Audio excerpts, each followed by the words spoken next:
저는 경기도에 살고 있는 30대 중반 여자입니다. 3년 전 자기 자식은 귀하면서 남의 집 귀한 딸은 종처럼 부려먹는 시모에게 한 방 제대로 먹이고 이혼해버렸는데요. 이혼을 해버리고 나니 이렇게 속 시원한 걸 그깟 이혼이 뭐라고 또 사랑이 뭐라고 그렇게 아닌 걸 참고 살았나 모르겠네요. 어쨌든 지금 이혼해서 더없이 만족스러운 삶을 살고 있으니 다 잘된 일이겠죠? 그러면 제 결혼 생활과 이혼에 관한 이야기를 시작해 보겠습니다. 저와 남편은 처음 소개팅으로 만나게 되었어요. 소개팅으로 만나 결혼까지 하게 된 그저 평범한 결혼이었어요. 그렇게 물 흐르듯 시간이 흘러갔고 저희는 어느새 결혼한 지 2년 차가 된 부부가 되었어요. 남편과 사이는 그럭저럭 괜찮은 편이었는데 단 한 가지, 저희 사이에 시누이만 끼었다 하면 다툼이 일어나곤 했어요. 처음부터 남편이 시누이 편만 들었던 건 아니었어요. 처음에 남편은 제 편만을 들어주며 시누에게 내 마누라 괴롭히지 마, 닭살이 돋는 말도 많이 하곤 했는데 시누이가 꽤 사는 집에 시집을 가며 변하기 시작하더라고요. 그 이유는 시누이가 알게 모르게 남편의 일에 도움을 주기 때문이었는데 시누이는 자기 남편을 살살 구슬려 남편의 일에 대해 조언도 하게 해주고 이런저런 도움을 주었다고 하더라고요. 그 덕에 남편은 언젠가부터 이런 말을 달고 살더라고요. 야, 매형이 조언해준 덕분에 이번 사업 따는 거 알고 있지? 알고 보니 우리 거래처 사장도 매형이랑 아는 사이라고 하는 것 같더라. 누나한테 조금만 더 잘 보이면 내 인생 더 편해질 것도 같은데. 그러니까 당신도 누나한테 자꾸 뭐라고 하지 말고 잘 보여야 돼. 그런 도움을 받고 나니 남편은 다른 콩고물이라도 떨어질까 싶어 시누이에게 더 잘하기 시작했고 심지어는 눈치까지 살피더군요. 그러면서 자연스럽게 시누이와 제가 부딪히면 저를 홀대하기 시작했고요. 저 역시 시누이에게 무조건 막대한 건 아니었어요. 저 역시도 남편에게 도움을 주니 어떻게 해서든 잘 지내보려고 했었지만 시누이가 저에게 하는 짓거리는 정말이지 참을 수 없을 만큼 치졸하고 사람 약을 올리는 행동이었어요. 시누이가 처음 저를 화나게 했던 것은 제 물건을 말도 없이 망가뜨리거나 가져가는 행동이었어요. 신혼집에서 가까운 곳에 살던 시누이는 이런저런 이유를 대며 저희 집에 오곤 했는데 사실은 제 물건을 가지고 가려고 그렇게 자주 왔나 싶을 정도로 제 물건을 묻지도 따지지도 않고 마구잡이로 가져가곤 했어요. 큰 건 가방부터 시작해서 작은 건 액세서리용 귀걸이까지 가져갔는데 비싼 건 비싸니 말이라도 꺼낸다고 하지만 몇천 원짜리 액세서리는 말도 못하고 속에서 열불만 터지기 일쑤였어요. 그래도 그때는 남편이 제 편을 들어주곤 했습니다. 아직도 기억나는 사건이 있어요. 시누이는 그날도 저희 집에 방문했고 급하게 집으로 간다며 집을 나서려고 하더라고요. 딱 보아도 지나치게 큰 가방에 무언가를 잔뜩 넣고 말이죠. 그걸 발견한 남편은 가려는 시누이를 붙잡고 이렇게 말했어요. 누나, 뭘 또 가져가는 거야? 내가 뭘 가져간다고 그래? 생사람 좀 잡지 마. 제대로 좀 숨기거나 그런 말을 해. 누나 가방 지금 터질 것 같다고. 제발 그러지 좀 마라. 내가 집사람 보기 창피해 죽겠다고. 돈도 잘 버는 사람이 왜 그렇게 남 물건에 집착을 해? 왜 그렇게 남 물건을 가지고 가냐고. 내가 언제 해? 이건 그냥 예쁘길래 좀 빌려가는 거야. 한여름에 오리털 패딩 입을 일이 뭐 있다고 빌려간다는 말을 해? 그리고 빌려가는 것도 아니잖아. 빌려가는 건 주인한테 물어보고 가지고 가는 건데 누나 집사람한테 아무 말도 안 했잖아. 시누이가 가방 속에 숨긴 것은 다름 아닌 오리털 패딩이었어요. 그것도 더워서 절로 짜증이 나는 한여름에 말이죠. 시누이는 남편의 핀잔에 민망하면서도 화가 났는지 가방에 구겨 넣었던 패딩을 내팽개쳤어요. 치사하다 치사해. 더럽고 치사해서 안 가지고 간다고. 그래, 더럽고 치사하니까 앞으로도 좀 가지고 가지 마. 이렇게 제 편을 들어주던 남편이 참 든든했는데 어느새 남편은 제 편은커녕 형님 대변인 노릇만 하는 사람이 되었더군요. 그날도 형님이 다녀갔고 전 이런저런 집안일을 하느라 형님에게 잠시 시선을 뗀 사이 또 제 물건을 가지고 갔더라고요. 이번엔 립스틱이었는데 친구가 선물로 주며 립스틱에 각인까지 새겨줬던 터라 유난히 애정을 가지고 쓰던 것이었죠. 아 진짜 형님 또 가지고 갔어. 또 내 립스틱 가지고 갔다고. 그딴 립스틱 얼마나 한다고 이 난리야. 그리고 가지고 가고 싶어서 가지고 갔겠어? 누나가 어떤 집에 시집을 갔는데 그냥 색이 예뻐서 발라봤는데 어쩌다 보니 가방에 들어갔겠지. 속상했겠다. 누나가 왜 그랬지? 이 한마디가 그렇게 힘든 거였을까요? 전 그 한마디면 됐는데 남편은 끝내 제가 원하는 말은 해주지도 않고 말도 안 되는 이유를 붙여가며 신우이 대변을 하고 나서더군요. 립스틱에 발이 달린 것도 아니고 가만히 있는 신우이 가방에 그게 들어갈 리가 없다는 사실은 남편도 뻔히 알 텐데 저딴 말이나 하고 있으니 화는 더 올라오고 있었어요. 그걸 가지고 갔다고 하지 다르게 할 말 있다고 생각해? 그러지 말고 당신이 뭐라고 좀 해. 당신 말대로 형님은 부잣집에 시집 갔는데 왜 내 물건을 이리도 가지고 가는 거냐고. 아우 됐어. 사람 치사해 보이게 그런 이야기를 어떻게 해. 그냥 내가 사줄게. 그거 얼만데. 가격이 중요한 게 아니라 선물 받은 거란 말이야. 몇 번 바르지도 않았고. 비싼 거면 내가 직접 형님한테 말했겠지. 매번 말하기도 좀스럽게 꼭 이런 거만 가져가니까 더 미쳐버릴 것 같아. 그만해. 다음에 내가 만나서 잘 이야기할 테니까. 이야기할 생각도 없으면서 저딴 말을 한다는 건 더는 이야기하고 싶지 않다는 남편의 신호였고 저 역시 그런 남편과 실랑이를 벌이고 싶지 않았기에 남편을 한번 쏘아보고선 입을 다물었어요. 그나마 그 모든 것을 참고 살 수 있었던 건 부잣집에 시집간 시누이가 시집살이하며 저희 집에 오는 날이 현저하게 줄었다는 것이었어요. 가끔 와서 작은 물건 하나씩 가져가는 정도야 예전에 비하면 아무것도 아니었기에 저도 큰 소리 내지 않고 그저 하소연이나 하며 넘길 수 있었던 거죠. 그런데 더는 하소연이나 하며 넘길 수 없는 일이 일어나고야 말았어요. 그날은 시누이가 또 갑작스럽게 저희 집에 들이닥친 날이었는데요. 저는 그 당시 임신 준비 때문에 집에서 쉬며 병원에 다니고 있었고 그 때문에 저 역시 조금은 예민한 시기였어요. 그날 역시 병원에 다녀와 집에서 쉬고 있는데 시누이가 장보러 나온 김에 들렀다며 집으로 들어오더라고요. 시댁이 오죽 답답했으면 장 본다는 핑계대고 우리 집에 왔을까 싶어 친절하게 대해주려고 노력했는데 그런 저의 마음을 아는지 모르는지 시누이는 시댁에서 당한 모든 것을 저에게 쏟아내기 시작했어요. 올케는 집에서 뭘 하길래 집이 이 모양이야? 날이 선 목소리를 보아하니 한바탕 깨지고 온 것이 분명하더라고요. 그렇지 않아도 앙칼진 시누이의 목소리가 2 옥타브는 높아진 것 같았으니까요. 전 최대한 다툼을 피해보려 친절하게 대답하려 애썼어요. 집이 어떤데요? 어제 대청소했는데 제가 보기엔 깨끗한데요. 올케, 눈 나빠? 여기 머리카락 안 보여? 여기 머리카락 떨어져 있잖아. 시누이가 가리킨 쪽엔 긴 웨이브 머리카락이 떨어져 있었는데 대충 보아도 그건 시누이의 머리카락이었죠. 전 짧은 단발이었기에 저 길이의 머리카락이 떨어지려야 떨어질 수가 없었으니까요.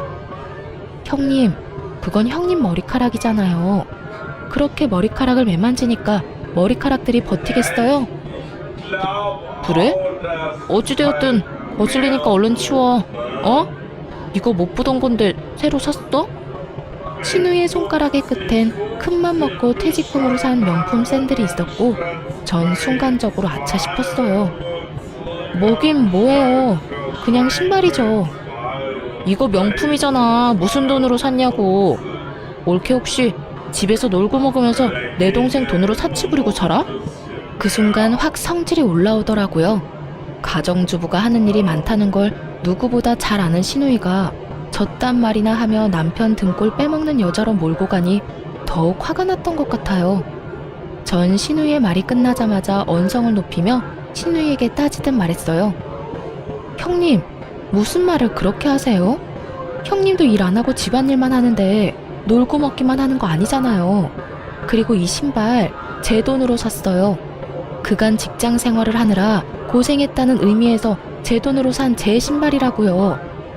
신우이는 제 말을 듣지도 않은 채 명품 신발을 들고 이리저리 살펴본다 싶더니 이내 발을 우겨넣고 있더라고요. 신우이 발은 245 사이즈였고 제 발은 230 사이즈로 아무리 우겨넣는다고 한들 소용없는 짓이었는데 말이죠. 잘 넣으면 들어갈 것 같은데? 형님, 그러지 마세요. 그러다 망가진다고요. 에이, 망가지기는 무슨. 한번 신어보고 괜찮으면 나도 사려고 그래. 있어봐. 이렇게 하면 들어가려나? 형님, 진짜 그러다 뜯어질 것 같아요. 진짜 옳게. 안 뜯긴다니까. 혹시나 망가지면 내가 사줄게. 이까짓 거 얼마나 한다고 이 난리야? 신우이는 인정사정 없이 발을 밀어넣으며 뒤꿈치용 가죽 끝을 잡아당기고 있었고 결국 뚝 하는 소리와 함께 가죽이 뜯겨나가고 말았습니다. 형님! 어머, 이거 왜 이렇게 됐지? 멋쩍은 듯 웃는 신우이와 깊은 탄식과 함께 얼굴을 감싸지고야만 저의 사이엔 신우이의 얄미운 웃음소리만 맴돌고 있었어요. 그 순간 그간 신우이가 가져간 제 물건들이 떠오르며 참을 수 없는 화가 올라오더라고요. 하물며 저도 아끼느라 몇 번 신지도 않은 신발을 제가 그렇게 말렸음에도 불구하고 우겨넣다 제 눈앞에서 다 뜯어버렸으니 화가 나고도 남을 상황이었죠. 그 순간 정말 눈이 뒤집힌다는 느낌이 들며 신우이를 향해 그동안 쌓였던 울분을 토해냈어요. 형님, 진짜 왜 이러세요? 저한테 무슨 억하심정이라도 있어요? 그러지 않고서야 왜 저희 집에만 오면 이렇게 제 물건을 망가뜨리세요? 망가뜨리고 가져가 버리고. 형님, 저번에 제 명품 가방 말도 없이 가져가서 저하고 싸웠던 건 기억하죠? 그땐 뭐라고 했어요? 이제 제 물건은 더럽고 치사해서 쳐다도 안 본다고 하지 않았어요? 그 뒤로 어떻게 하셨어요? 그 뒤로 내가 뭘 어쨌는데. 난 그 뒤로 아무것도 안 가져갔어. 이거 왜 이래? 동서 그 정도 피해의식이면 병적인 거야. 병원에 가봐. 생사람 잡지 말고. 신우이는 제가 아무것도 몰라 아무 말도 안 했다고 생각하는지 딱 잡아떼며 저를 무슨 정신병이라도 걸린 사람 취급을 해대더라고요. 저는 그 모습에 더 화가 나 더럽고 치사해서 말하지 못했던 물건들을 집어주며 신우이에게 따져 물었죠. 병원은 형님이 가보셔야죠. 그 정도면 제가 아니라 형님이 무슨 문제가 있는 거라고요.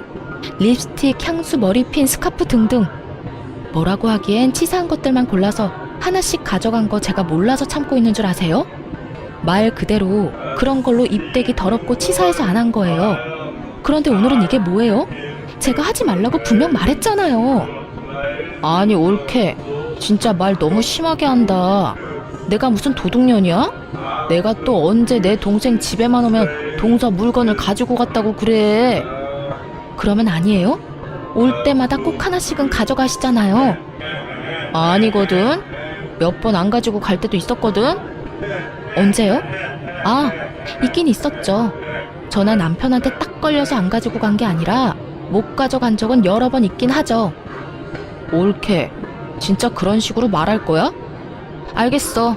내가 더럽고 치사해서 옳게 물건은 쳐다도 안 볼 거야. 진짜야.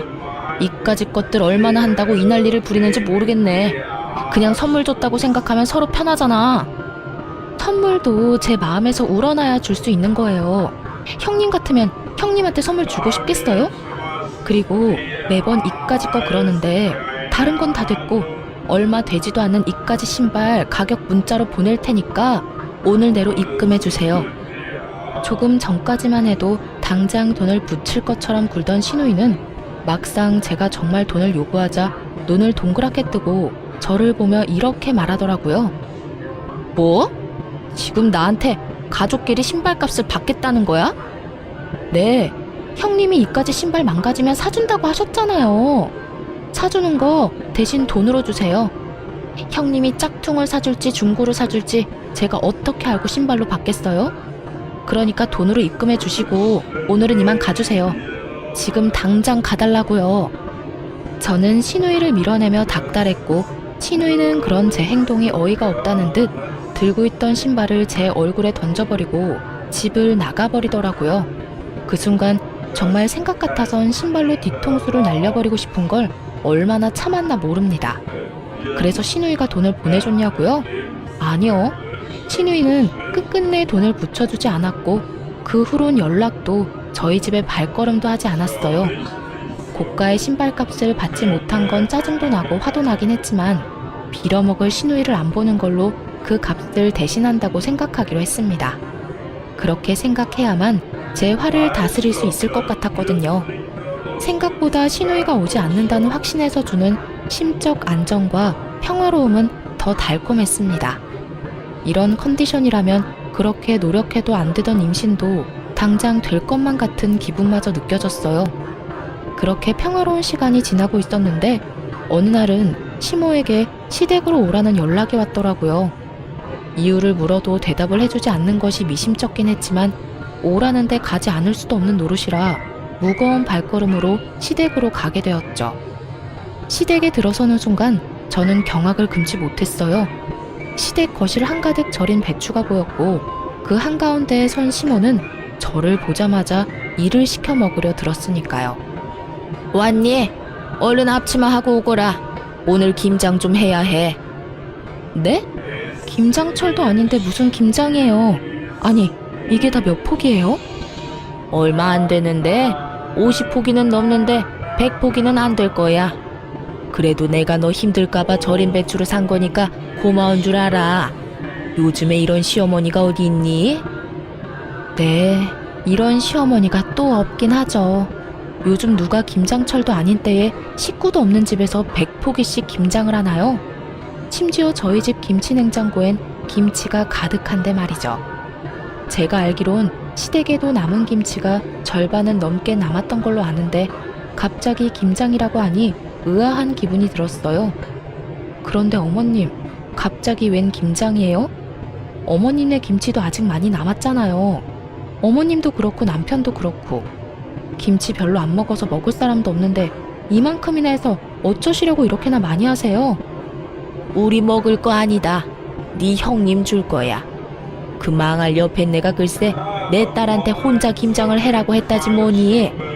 김장철도 아닌데 김치는 무슨 김치야. 그 옆에 내가 남의 집 귀한 딸을 부려먹어도 적당히 부려먹을 생각을 해야지. 아니, 내 딸이 뭘 잘못했다고 그렇게 괴롭히는지 모르겠다니까. 고이한 노인네가. 정말 헛웃음이 나오지 않나요? 저도 친정에선 오빠 3명의 딸 하나로 어렵게 얻은 귀한 고명딸인데 시모가 이런 사실을 잊고 있는 듯 하더라고요. 그러니 남의 집 귀한 딸인 저한테 심지어는 저희가 먹지도 않을 김장을 시키며 사돈을 저리 욕하는 걸 보아하니까요. 그래서 저 역시 귀한 고명딸임을 알려주기로 했어요. 그러게요. 사돈 어르신 너무했네요. 김장철도 아닌데. 남의 집 귀한 딸한테 김장 100포기가 무슨 짓이래요? 그렇죠, 어머님? 내 말이 그 말이야. 오랜만에 네가 대화가 통하는구나. 이게 말이 되는 일이야? 하여튼 그 옆에 내 상식도 없고 아주 심보가 고약하다니까. 아유, 일단 얼른 서두르자. 좀 있으면 네 형님 올 거야. 그 전에 우리가 대충 마무리해야 걔는 편히 쉬다가 가지. 그런데 어머님, 저도 저희 집 귀한 딸이에요. 남자만 득실한 집에서 빌고 또 빌어 낳은 귀한 고명딸이라고요. 그런데 그 귀한 고명딸을 어머님께서 김장을 시키시네요? 그것도 형님네 김장을요. 어머님 생각엔 제가 이걸 해야 한다고 생각하세요? 제 말을 들은 시모는 당황하기는커녕 누구보다 태어난 목소리로 이렇게 말하더군요. 넌 내 며느리잖니? 당연히 해야지. 네 시누이랑 너랑 같니? 그 순간 아 하고 깨달음을 얻었어요. 더는 이렇게 살면 안 되겠다는 깨달음이었죠. 시모도 처음부턴 이러지 않았습니다. 물론 조금은 시집살이는 있었지만 남들 다 겪고 사는 선을 지키는 적당한 시집살이였어요. 그런데 형님이 시집을 가며 시모도 점점 변하기 시작하더니 잘못한 것도 없는 저를 못 잡아먹어 안달인 사람이 되더라고요.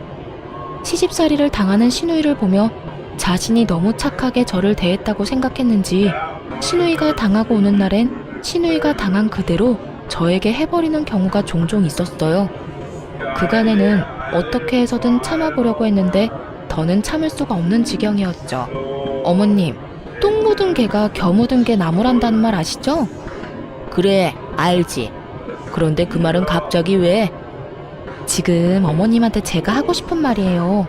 형님이 그리 아깝고 귀하다는 분이 왜 저는 그렇게 식모 부리듯이 부리세요? 사돈어른이 고약하다고요? 어머님도 지금 만만치 않아요. 뭐? 너 지금 뭐라고 했니? 나보고 고약하다고 했니? 어디 그딴 옆에 내하고 같은 취급을 해? 아, 제가 실수했네요. 어머님은 사돈어른보다 더 심해요.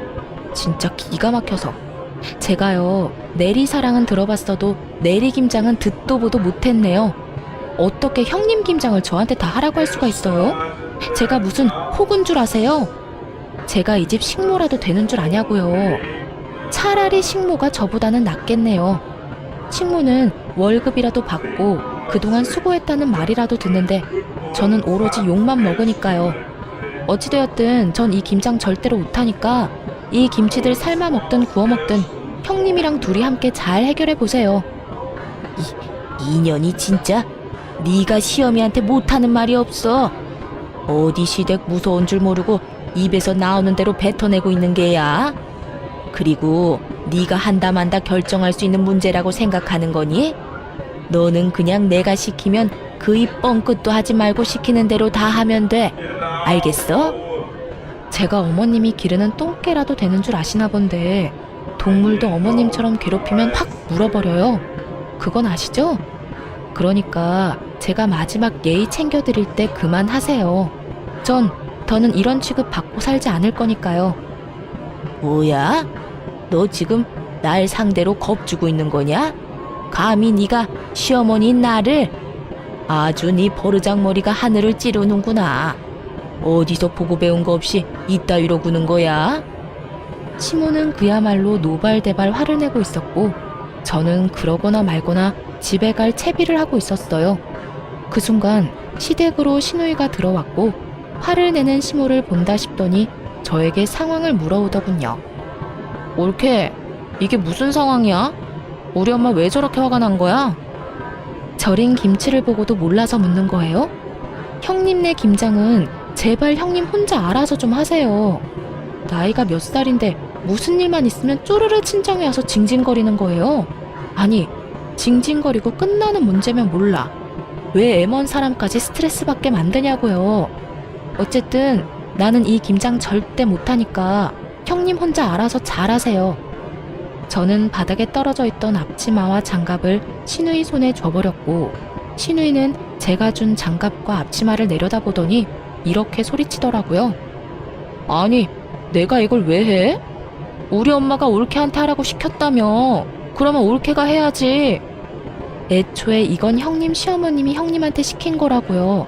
이 말이 무슨 말인지 모르겠어요? 이 일은 애초에 내 일이 아니라 형님 일이란 뜻이라고요. 자기의 일은 스스로 하자. 몰라요? 몰랐으면 이참에 좀 아세요. 요즘 5살짜리도 자기 일은 자기가 알아서 한다고요. 너 지금 말 다 했어? 내가 5살짜리 애보다 못하단 이 뜻이니? 아, 다 됐고 내가 다 못 들은 말로 해줄 테니 얼른 일이나 해. 지금 이러고 있을 시간 없단 말이야. 얼른 하라고. 이럴 시간이 없으면 혼자 다 하시면 되겠네요. 전 그냥 집에 갈 테니까. 제가 무슨 호구인 줄 아나 본데 저 호구 아니거든요. 그러니까 이 김장 혼자 알아서 하라고요. 난 못한다고 몇 번 말해? 네가 하라고. 네가 다 하고 가라고.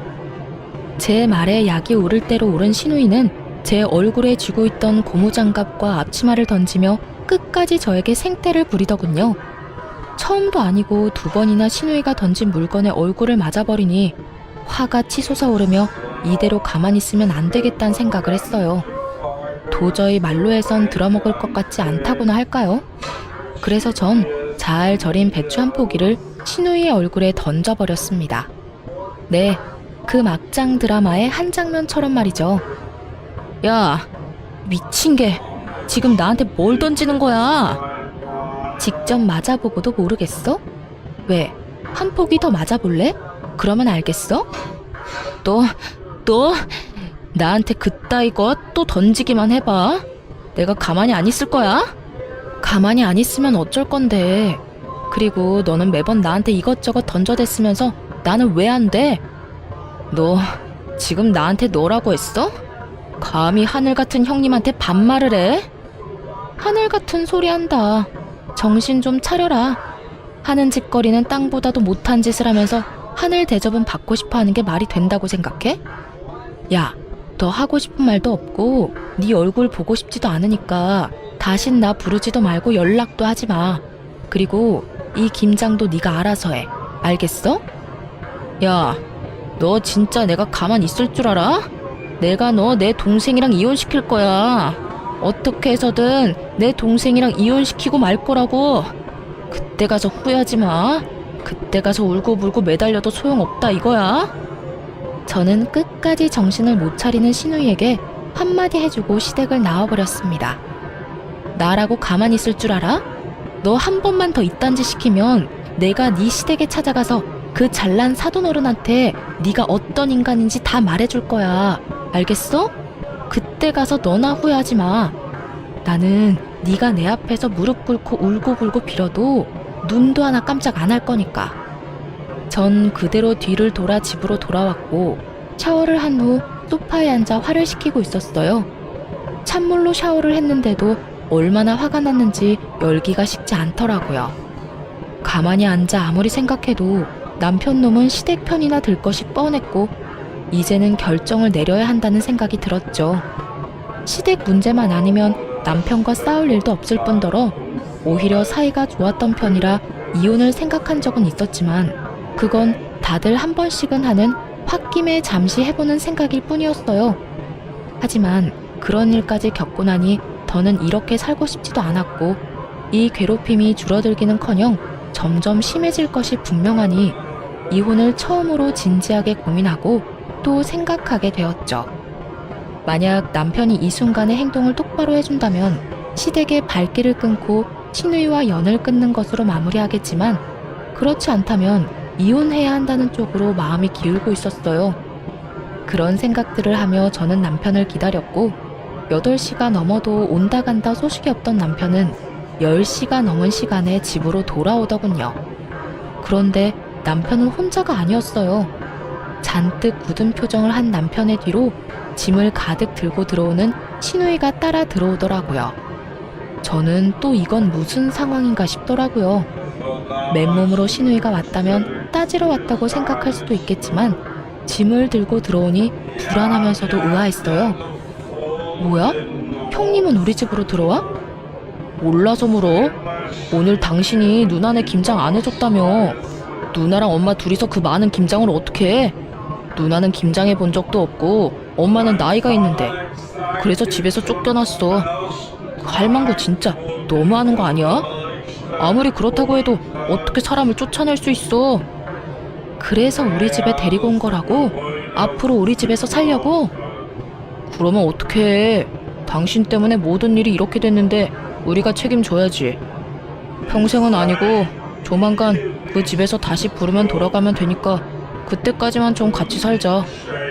내가 진짜 마지막 기회 준다고 생각하고 묻는 건데 이 모든 게 나 때문이라고 생각하는 거야? 그러면 누구 때문인데? 다 당신 때문이잖아. 그까지 김장 좀 해주면 되지. 왜 안 해줘서 이런 상황을 만들어?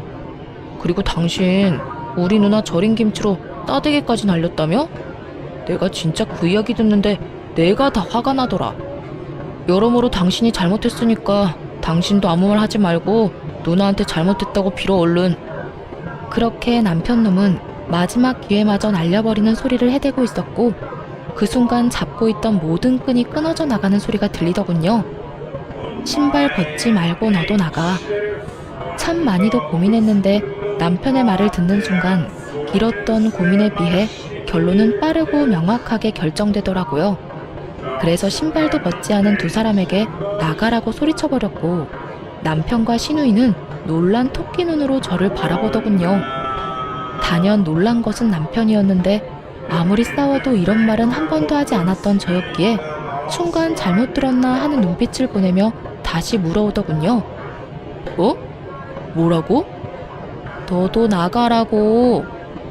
설마 쫓겨날 수도 있다는 걸 단 한 번도 생각해 본 적 없다는 억울한 눈빛이길래 다시 한번 분명히 말해줬어요.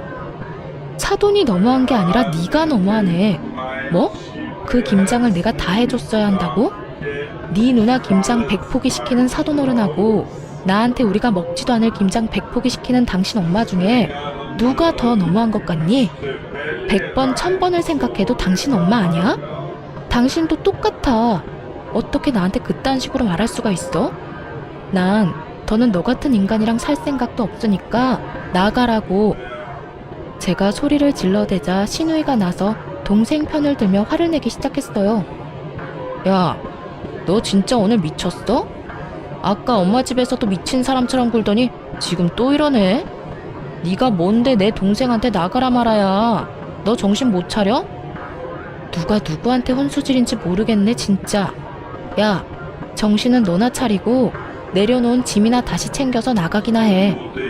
신우이는 급기야 참을 수 없다는 듯 욕설을 쏟아내기 시작했고 전 그런 신우이에게 녹음 중인 휴대전화를 보여주며 이렇게 말했어요. 이거 다 녹음 중이거든? 그러니까 내 신발값은 너한테 받을 위자료로 대신할게. 무슨 뜻인지 알지? 내가 너한테도 소장 보낼 거란 이 말이야. 그러니까 그 잘난 시댁 도움을 받든 그 애틋한 친정 도움을 받든 해서 준비 단단히 해두는 게 좋을 거야. 난 무슨 수를 써서라도 너한테 위자료는 받아낼 테니까 말이야.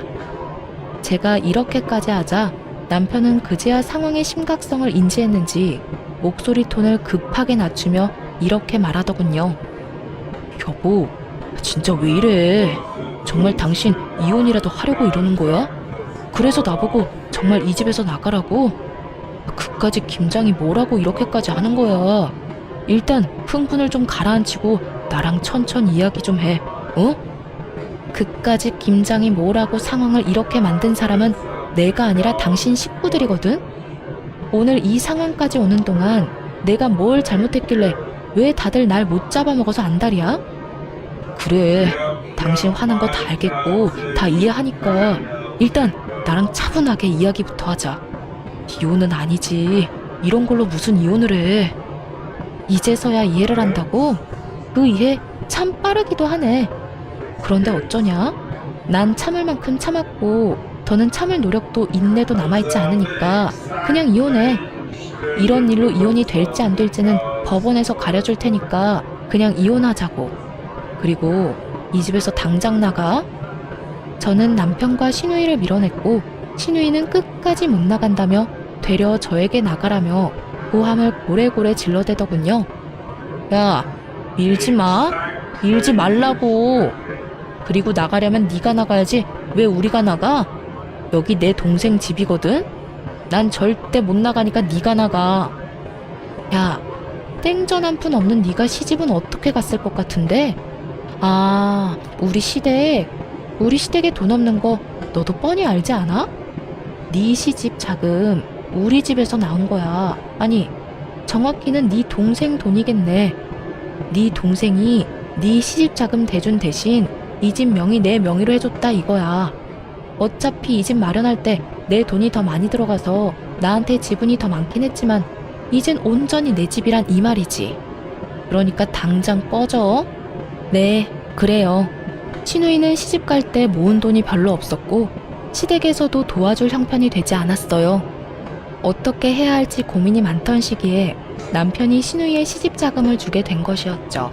거기엔 제 돈도 적잖게 들어가 있던 터라 신우이에게 자금을 주는 대신 집 명의를 제 앞으로 돌려주었던 것이었어요.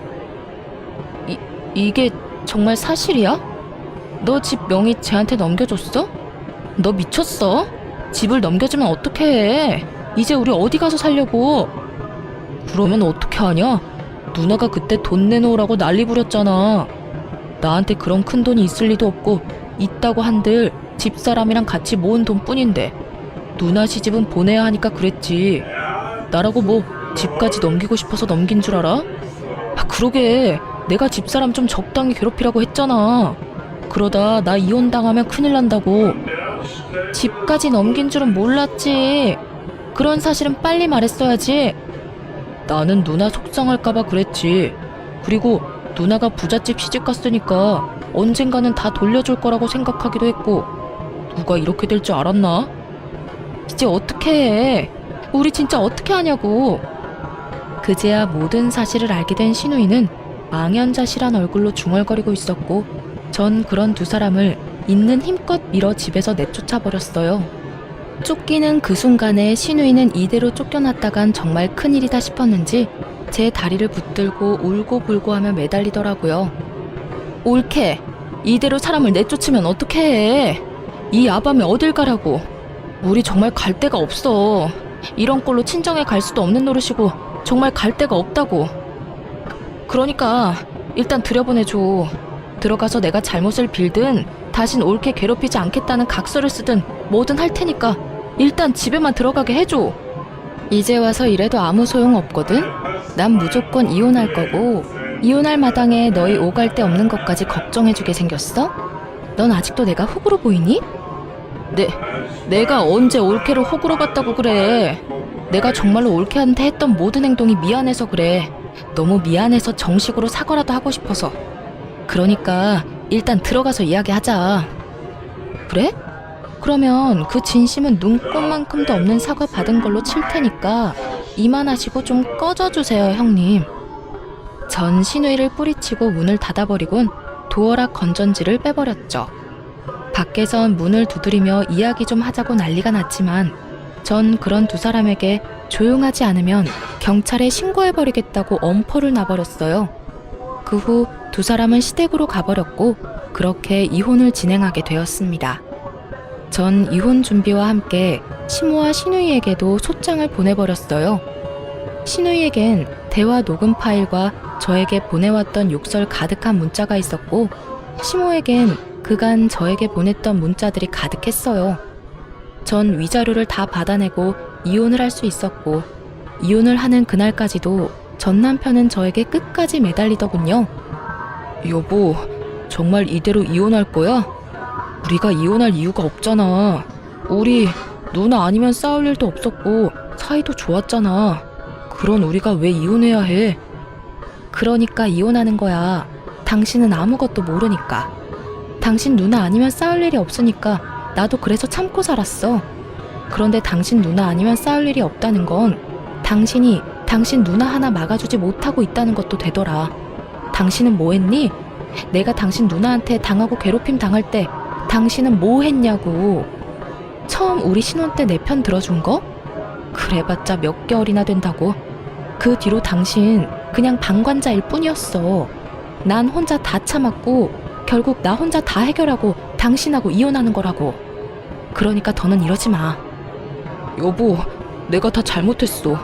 그러니까 다시 한 번만 생각해주면 안 될까? 내가 진짜 잘할게. 내가 이제 당신 지켜줄게. 웃기지 마. 내가 당신을 몰라? 지금은 잘못했다고 빌겠지.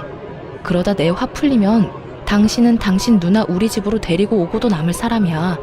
지금도 당신 오갈 데 없이 부모님 집에 다시 들어가게 생기니까 나한테 이렇게 매달리는 거 모를 줄 알아? 그것뿐이야? 당신 전 재산 누나한테 다 줘버렸는데 그거마저도 다 물거품 되게 생겼으니까 나한테 이러는 거 아니야. 나 바보 아니야. 나 더는 참고 살진 않을 거라고. 그런 거 아니야. 나 절대로 우리 누나 집으로 데려오지 않을 거고 당신이 시키는 건 뭐든지 할 거야. 당신이 싫다는 건 절대로 안 하고 말이야. 그러니까 다시 한 번만 나한테 기회를 줘. 이렇게 헤어지는 건 정말 아니잖아. 전 남편은 끝까지 그런 게 아니라며 매달렸지만 전 그런 전 남편을 뿌리치고 돌아왔습니다. 그 후 위자료 문제 때문에 전 남편과 연락할 일이 있어 차단을 하고 있지 않았는데 전 남편에게 전화가 오더군요. 술에 잔뜩 취한 목소리였는데 결국 전 시누이가 이혼까지 하게 됐다며 저에게 따져묻기 시작했어요. 야, 너 때문에 우리 누나 결국 이혼했다. 네가 그 빌어먹을 김장 안 해줘서 이혼했다고. 김장 안 했다고 당할 이혼이면 차라리 잘한 이혼이라고 생각하고 살라 그래. 고작 김장 때문에 이혼당했겠어? 네 누나가 그 집에 속인 게 한두 가지가 아닐 텐데. 그래, 너 잘났다. 네 말대로 우리 누나 대학은 졸업도 못한 데다 나이트나 다니다 결혼한 거 다 들켜서 결혼했다. 그런데 그거 다 들킨 것도 너 때문이야. 네가 누나 시댁으로 소장 보내는 바람에 이사달이 난 거잖아. 전신우이는 그 잘난 집에 시집을 갈 때 대학 졸업은 물론이고 회사 생활을 하며 신부 수업을 열심히 받고 있다고 속였는데 실상은 그렇지 않았죠. 졸업은커녕 꼴랑 한 학기만 겨우 다니고 말도 없이 휴학을 해버렸고 그 후론 나이트란 나이트는 다 휩쓸고 다니며 나이트에서 신부 수업을 하다 시집을 간 것이었어요. 한동안은 잘 숨기고 살았는데 제가 이혼을 하며 소장을 보내버렸고 그 소장을 본 시댁에서 무언가 석연치 않다고 생각했는지 뒤늦게 전 신우이의 뒷조사를 하게 된 것이었습니다. 그제야 안 사실인데 전 신우이는 결혼을 하고도 정신을 못 차렸는지 친정 핑계를 대며 나이트도 들락날락거렸다고 하더군요. 그러니 이혼은 당연한 결과였고 위자료까지 뱉어내고 이혼을 했다 하더군요. 전 남편은 전 신우이가 한 짓은 생각도 하지 않고 무조건 제 탓을 하며 여전히 고함을 질러대더군요. 잘못했다며 애절하게 매달리던 사람 어디 갔나 싶었어요. 야, 이게 네 본 모습이야. 알겠니? 무슨 일만 생기면 네 가족 허물은 덮어놓고 무조건 내 탓만 하는 이게 네 본 모습이라고. 그래, 이게 내 본 모습이다. 네가 어쩔 건데 어쩔 거냐고. 그리고 너 우리 누나 어떻게 할 거야? 우리 누나 어떻게 책임질 거냐고. 우리 누나 다시 매형이랑 붙여줄 거 아니면 우리 누나 위자료라도 내놔. 돈이라도 내놓으라고. 너 진짜 제정신 아니구나. 내가 왜 돈을 줘야 하는데. 네 누나가 내 물건 훔쳐간 것만 생각하면 위자료 말고 주머니 속 10원짜리 하나까지 다 쓸어오고 싶은 심정이야 내가. 그런데 나한테 돈을 내놓으라고? 나한테 헛소리 좀 하지 말고 술에 취했으면 잠이나 자고 정신이 아프면 병원이나 가. 요즘 정신병원 다니는 거 부끄러운 일도 아니니까. 야, 너 지금 나한테 정신병원 가라고 했냐? 너 지금 나 미친 사람 취급한 거냐고. 지금 꼴이 딱 미친 사람 꼴이잖아. 다 당신 생각해서 하는 말이니까 병원은 꼭 가봐. 상태가 심각해 보인다. 그리고 다신 나한테 연락하지 마. 끊을게. 전화를 끊어버린 저는 바로 전 남편을 차단해버렸고 위자료에 관련된 모든 사항은 변호사께 위임하며 잘 마무리하게 되었습니다.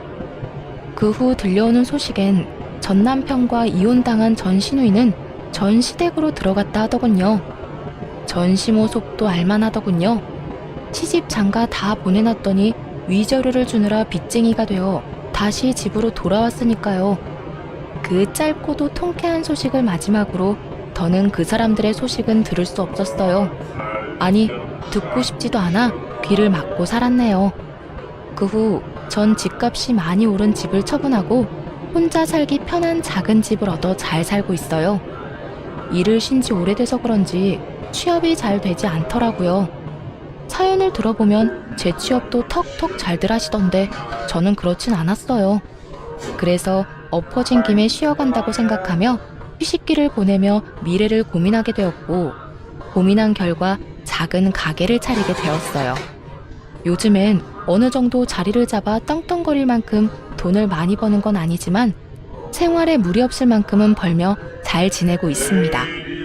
전 앞으로도 이렇게 소소하게 지내며 큰 욕심 부리지 않고 그저 평범하게 살아보려고 해요. 이렇게 살아가다 좋은 사람이 생기면 연애도 다시 하고 꿈이 생기면 그 꿈을 위해 또 노력하며 살아가려고요. 가끔 저에게 이혼한 걸 후회한 적이 없냐고 묻는 사람들이 간혹 있는데요. 저는 그럴 때마다 이렇게 대답합니다. 왜 진작 이혼하지 않았을까? 그 후회는 한다고요. 이거 하나만 빼면 우리 부부 사이엔 아무 문제가 없는데라는 말은 그 하나를 해결하지 않아 우리가 계속 싸우고 있음을 너무 늦게야 깨달은 것이었죠. 어쨌든 전 이혼을 하고 난 후 후회는 해본 적도 없고 지금 살아가는 이 삶에 만족하고 행복하답니다. 이로써 저의 사연도 끝이 났습니다. 지금까지 긴 사연 함께 해주셔서 감사합니다.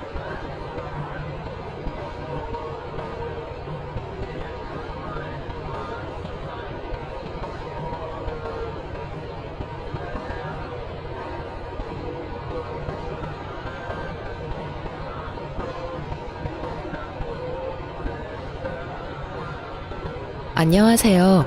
저는 30대 후반의 평범한 여성입니다.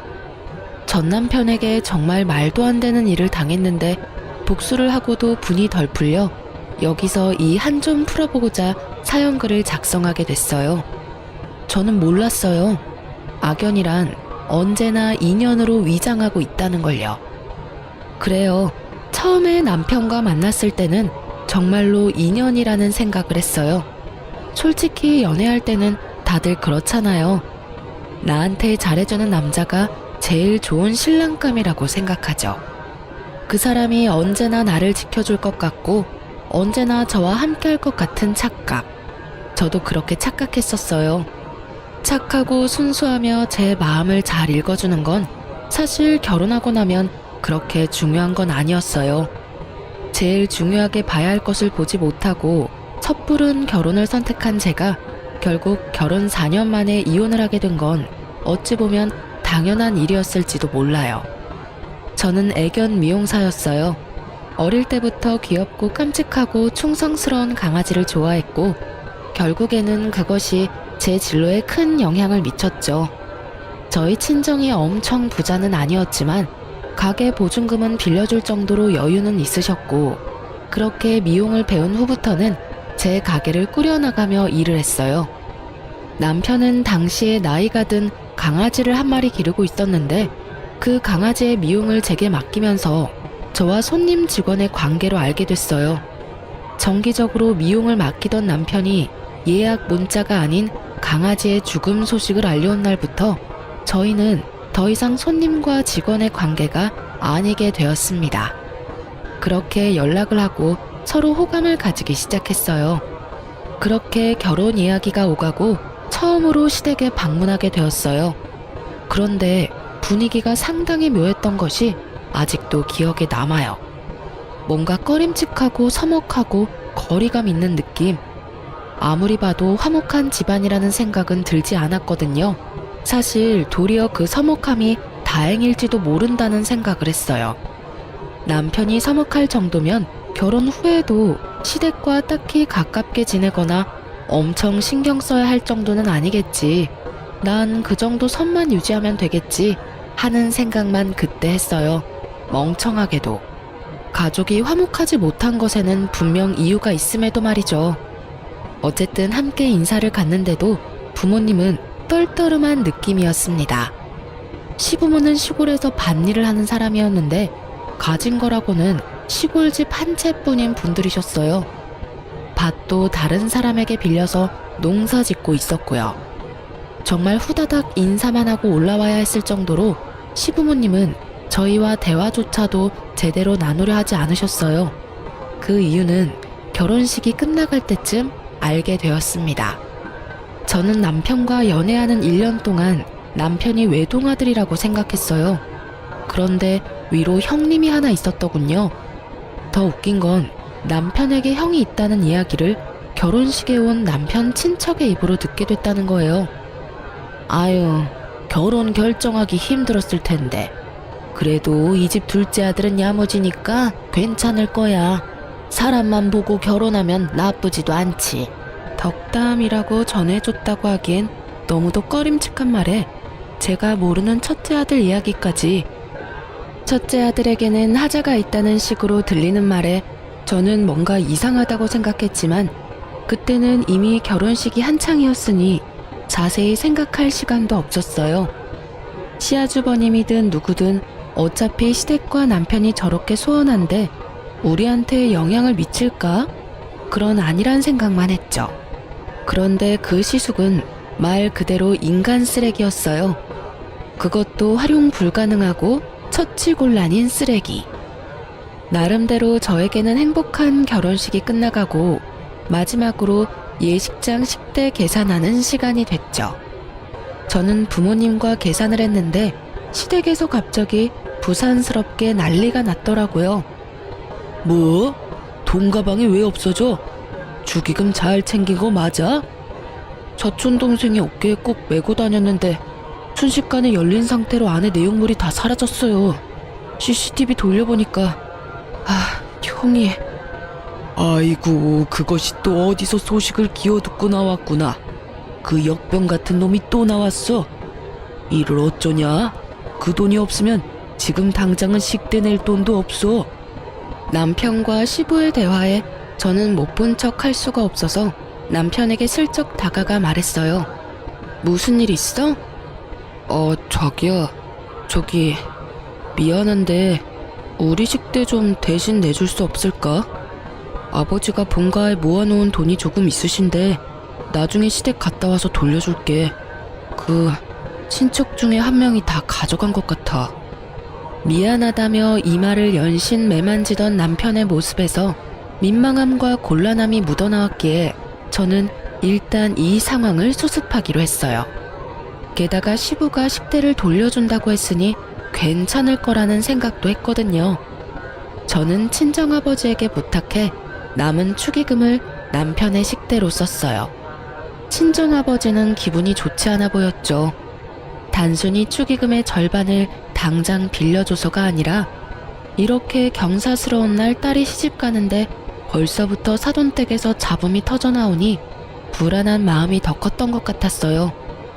그렇게 결혼식이 끝나고 저희는 공항으로 갔습니다. 식 끝나고 몇 시간의 여유를 두긴 했지만 당일 신혼여행을 가기로 했거든요. 그런데 비행기 탑승을 기다리던 그때 남편에게 전화가 한 통 왔습니다. 여보세요? 네, 아버지. 네. 뭐라고요? 집에 도둑이 들었다고요? 저는 순간 뭔가 잘못되어 가는 걸 느꼈어요. 짜증과 곤란이 뒤섞인 표정으로 전화를 끄는 남편은 제 눈을 피하며 한숨만 내쉬고 있었습니다. 아버님 댁에 도둑 들었대? 그게 아버지가 집에 모아두신 쌈짓돈을 다 털렸나봐. 그래서 장인어른한테 드려야 할 돈을 아무래도 좀 늦게 갚아야 될 것 같은데. 그 이야기에 저도 많이 놀랐어요. 축의금을 도둑 맞은 것도 그렇고 본가까지 털린 걸 보니 뭔가 문제가 있다 싶었죠. 혹시 그 당신 형이라는 사람 말이야. 그렇게 이야기를 꺼내는데 남편 폰으로 문자가 하나 도착했어요. 남편이 그 문자를 읽더니 완전 빡친 얼굴로 폰을 바닥에 내동댕이 쳐버리는 거예요. 저는 너무 놀라 남편이 던진 폰을 줍기 위해 고개를 숙였는데 그때 남편이 보게 된 문자를 저도 보고 순간 멈칫했습니다. 야, 축의금 쏠쏠하더라. 역시 돈 장사는 결혼식이 최고지. 앞으로 몇 번 더 해줬으면 좋겠네. 참, 그리고 아버지한테 돈 잘 쓰겠다고 말씀드려. 그리고 발신인에는 형이라고 적혀 있었어요. 이 형이라는 사람이 이 모든 재앙의 주인공이라는 것을 알고 저는 너무 놀라 남편에게 물었어요. 이 사람이 다 가져간 거야? 이 형이라는 사람은 누군데? 설마 당신 진짜 형인 건 아니지? 진짜 형이야. 형이라는 사람이 동생 결혼식에서 이런 짓 해도 돼? 너무하잖아. 집안에 돈이란 돈은 다 쓸어갔네. 당신 근데 나한테 왜 형 있다는 이야기 숨겼어? 만나서 좋은 사람이면 이야기했겠지만 옛날에도 지금에도 여전히 집에 돈만 생기면 어떻게 냄새 맡고 와서 다 끌어가는 사람이거든. 어릴 때 살던 집도 몇 번이나 털렸고 아버지 통장에 있던 적금도 다 깨서 가져가고 논이며 밭이며 팔아먹은 것도 엄청나거든. 집에 경조사 있으면 와서 가져가는 것도 그렇고 이번에 우리 결혼 때도 형님한테 알리지 못하도록 힘썼는데 어떻게 알고 왔는지. 그래서 결국에는 우리 부모님도 저렇게 힘들게 살고 계시고 형 때문에 나랑 부모님 사이도 서먹해졌고 아버지는 대기업 다니는 나한테 불똥 튈까봐 본가에도 자주 못 오게 하실 정도였거든. 남편의 입에서 나오는 형에 대한 인상은 제 생각보다 더 충격적이었습니다. 아니, 그런 걸 숨기면 어떡해. 게다가 이 문자는 또 뭐야? 이제 막 결혼하는 사람한테 결혼을 몇 번 더 하라고? 이게 제정신이야? 동생 축의금 몰래 가져가서 가족들 곤란하게 만든 것도 그래. 도대체 뭐 하는 사람이야? 진짜 너무하잖아. 그리고 당신도 그런 이야기가 있으면 나한테 이야기를 해줬어야지. 우리가 결혼할 사이인데 그걸 숨기면 어떡해. 그만해. 나도 알고 있어. 더 이상 이 이야기 그만하자. 그만할 분위기가 아니잖아. 이 상태로 신혼여행에는 어떻게 가? 아버지한테도 좀 이따가 돈 붙여주기로 했는데 어떻게 해?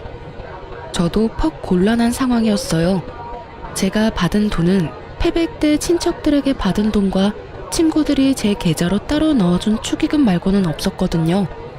제가 일하며 모아놓았던 돈은 결혼식 자금과 우리가 살 신혼집의 전세금을 절반을 부담하는 바람에 정말로 남아있는 돈은 거의 없는 상태였죠.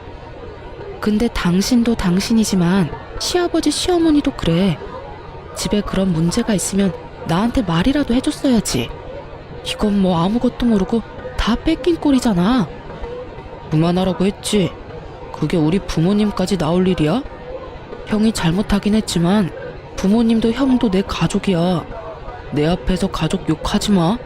그게 얼마나 기분 더러운 건지 몰라서 이래? 욕? 내가 지금 욕을 언제 했어? 그럼 넌 이게 맞다고 생각해? 내가 당신 가족 구성원도 제대로 모르고 결혼한 게 진짜 결혼하는 게 맞는 거냐고. 며느리가 되는데 그 집에 형이 있는 걸 결혼식이 돼서야 알아? 그건 상식적인 일이야? 그리고 당신이 감싸는 그 형이 우리 집에 피해를 안 줬으면 모르겠는데 지금 벌써 우리 집에 피해를 끼치고 있잖아. 당신이 감싸야 할 사람이 축의금 다 가져간 형인 거야? 아님 돈 없을 때 도와준 우리 가족이랑 나야. 기분이 더러우면 어떡할까? 사과라도 해줘. 근데 그 사과 원하면 우리 집 돈부터 갚아. 우리 아버지한테 당신이 사과 먼저 하고 집안에 있는 도둑 간수도 제대로 못해서 급한 불 꺼준 나한테 이제는 뭐? 기분이 더럽다고? 도와준 나한테 지금 할 소리야? 왜 화를 내? 그냥 말로 해도 되잖아. 왜 이렇게 감정적으로 나와? 소리 지르지 말고 말로 하라고. 소리를 지르고 말고 할 게 아니라 너 하는 말이 소리를 지르게 만들잖아. 내가 한 말 중에 틀린 말은 하나도 없는데 왜 당신이 이렇게 당당해? 내 기분 더러워진 건 생각 안 하고 너 기분 더러운 것만 신경 쓰고 있으면서 내가 지금 웃으면서 해준다고 좋아서 도움 주고 있다고 착각하나 본데 나도 내 기분 더럽게 만들고 싶지 않아서 필사적으로 여태까지 너한테 티 안 내고 버틴 거라고. 그 와중에 너는 네 생각만 하고 네 가족 생각만 하지? 나도 내 가족 생각했으면 지금 당장 다 내팽개치고 나 혼자 여기 남았을 거야. 신혼여행은 무슨 신혼여행? 이 기분으로 여행을 뭐하러 가? 그것도 나 열받게 만든 인간이랑. 결국 열받아서 남편에게 한 소리 퍼부은 저는 온몸으로 기분 나쁜 티를 뿜어냈습니다. 참을 수 없었어요. 자기가 왜 나한테 기분이 더럽다고 말해요? 이 상황에서 진짜 기분이 더러워야 할 사람이 누군데. 저는 아버지께 가야 할 축의금의 절반까지 날아갔고 그 돈을 언제 받을 수 있을지 모른 상태가 되었으며 아주버님이라는 작자에게 결혼을 몇 번이나 더 하라는 문자까지 보고 완전 열이 받은 상태인데 게다가 남편 수중에 있는 돈이 한 푼도 없으니 더 문제였어요. 신혼여행에서 돌아오는 길에 양가 부모님 선물을 사오기로 했는데 이렇게 되면 양가 부모님 선물도 제 돈으로 사야 하는 상황이 됐잖아요. 단순히 돈이 들어서 화가 난 게 아니었어요.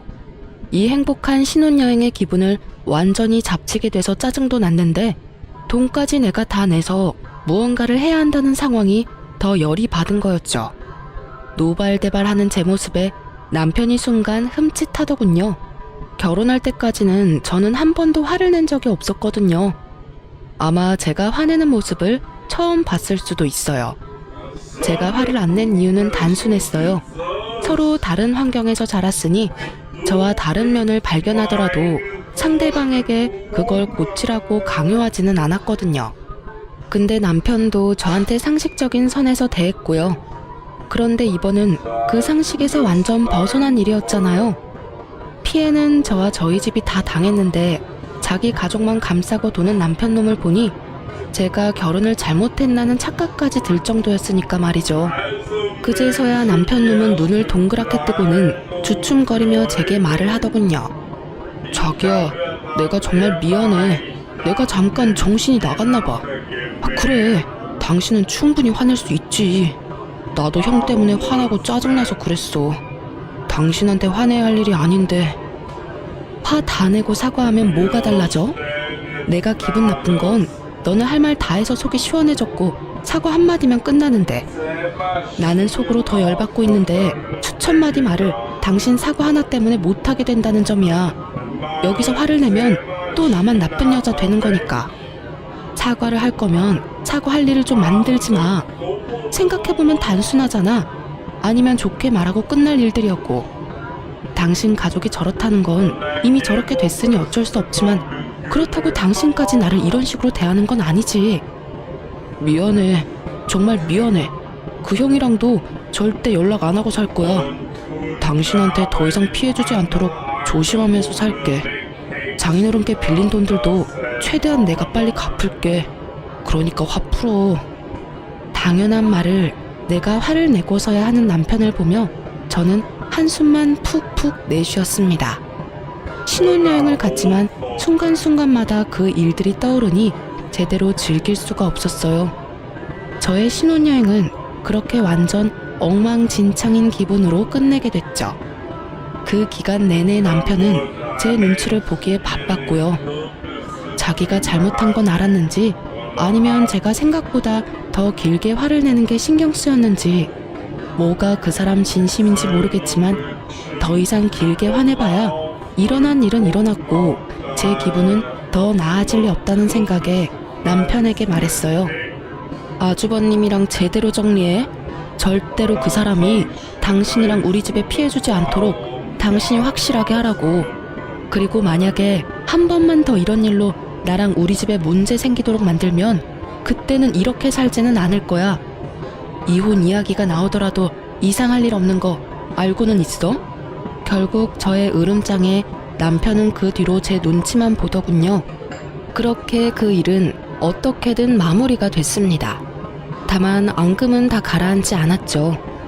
그래도 더 이상 시댁이나 아주버님에 대한 이야기가 저에게는 들려오지 않는 걸 보며 천만다행이라고 생각하며 살았어요. 그렇게 4년 동안 별 문제 없이 지나갔어요.